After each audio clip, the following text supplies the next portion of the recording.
पाठवला, निरोप पाठवला, येतात. 8 नंबर मी घेतो. पहिले 9 नंबर घेऊ. साहेबांना, मंत्री महोदयांना वरच्या सभागृहात जायचं आहे, त्यांचं हे होऊन जाईल. हा, लक्षवेधी क्रमांक 9. लक्षवेधी क्रमांक 9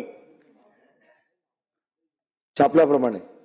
अध्यक्ष महोदय, 12 जुलै 1961 साली पानसद धरण हे फुटले व पुण्यामध्ये आलेल्या पुरामध्ये हजारो कुटुंब ही बेघर झाली.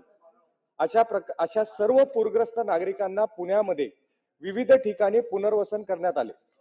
त्यावेळेला माझ्या छत्रपती शिवाजीनगर मतदारसंघामध्ये पूरग्रस्त नागरिकांना गोखलेनगर परिसरामध्ये म्हाडाच्या वतीने 350 स्क्वेअर फुटाचे घर राहण्यास दिले. राज्य शासनाने 1992 ते 1997 या काळामध्ये सर्व घरे नागरिकांना मालकी हक्काची सुद्धा करून दिली व सवलतीच्या दरामध्ये मिळकत कर लागू सुद्धा केले. अध्यक्ष महोदय, 40 ते 50 वर्षानंतर कुटुंबामध्ये वाढ झाली आणि एका कुटुंबाला राहण्याच्या उद्देशाने दिलेली घरे अपुरी पडू लागली. पूरग्रस्त वसाहतीमध्ये बांधकामासाठी त्यावेळेला कुठलंही शासनाचं धोरण नव्हतं आणि त्यामुळे गरजेपोटी नागरिकांना विना परवाना त्यावर प्रश्न विचारा. 2 मिनिट अध्यक्ष, प्रश्न विचारा.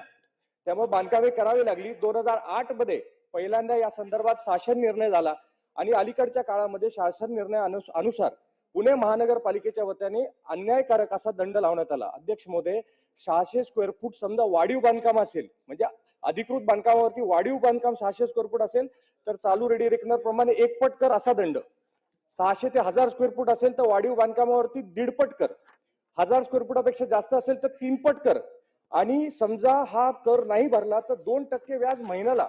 अध्यक्ष महोदय, सर्वप्रथम ही अधिकृत घर आहे आणि अधिकृत घरांवरती समजा आपण बांधकाम धोरण नसल्यामुळे केलं, त्यामुळे त्यांना त्या अनधिकृत चष्म्याने पाहू नये ही माझी शासनाला विनंती आहे.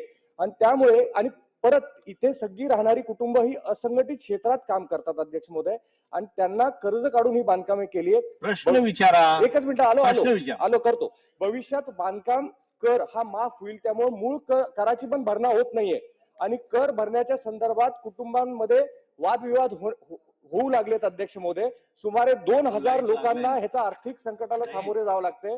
माझे अध्यक्ष महोदय, शासनाने 3 स्पेसिफिक प्रश्न आहेत मंत्री महोदयांना की शासनाने पूरग्रस्त नागरिकांसाठी एक स्वतंत्र धोरण ठरवणं गरजेचं आहे. तर मंत्री महोदय, आपण ह्याचं स्वतंत्र धोरण ठरवणार का?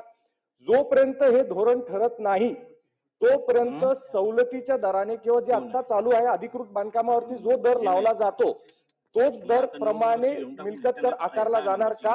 आणि मिळकतीवरती जो आतापर्यंत वाढीव कर व त्याच्यावरती जो व्याज लावण्यात आलाय अध्यक्ष महोदय, तो शासन रद्द करणार का?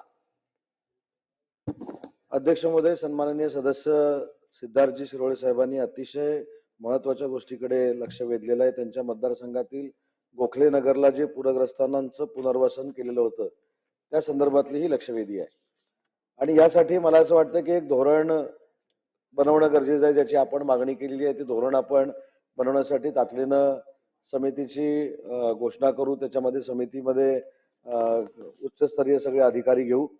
आणि दुसरी महत्वाची गोष्ट त्यांनी सांगितली की जे निवासी भाग जो आहे जिथे लोक राहत आहेत त्या संदर्भातली प्रामुख्याने महत्वाची लक्षवेधी आहे आणि म्हणून त्याच्यामध्ये आता प्रचलित जो टॅक्स घेतला जातोय तोच टॅक्स घेण्याच्या सूचना दिल्या जातील. धोरण निश्चित होईपर्यंत या संपूर्ण बाकीच्या वाढीव टॅक्सेशनला स्थगिती दिली जाईल, परंतु हा जो विषय आहे तो फक्त निवासी बांधकामासाठीच मर्यादित राहील. लक्षवेधी क्रमांक 11.